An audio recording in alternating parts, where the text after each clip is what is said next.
Day 6, we are on summary for kinetics. Number 1, you need to remember definition for half-life. Number 2, definition for rate of reaction. Number 2, you need to know how to derive order of reaction with respect to each of the reactants.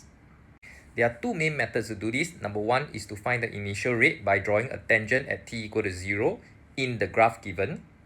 The second method is to construct construction line for the first and the second half-life. If they are constant, you have a first order reaction. Once you have calculated the initial gradient at t equal to 0, you then need to present your answer either via the inspection method or via the calculation method. Presentation is very important here. Make sure you practice. Sometimes the question will ask you to calculate rate constant. Sometimes the question will simply ask you to write down the rate equation. Those are very easy questions to do. And then sometimes they will ask you to draw Maxwell-Boltzmann distribution to show the effects of increased temperature, decreased temperature, or adding a catalyst. Go and memorize those. The diagram itself, 2 marks. The explanation itself, 2 marks. It's a standard format. Please make sure that you memorize it.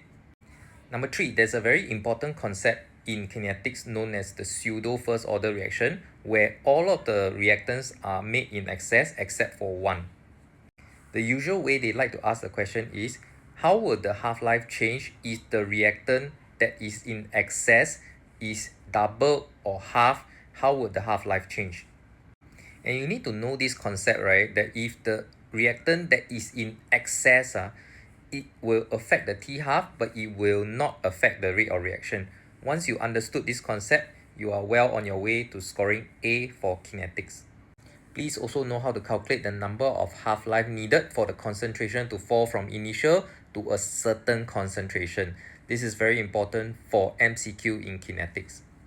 Follow me for more useful H2 Chem summaries.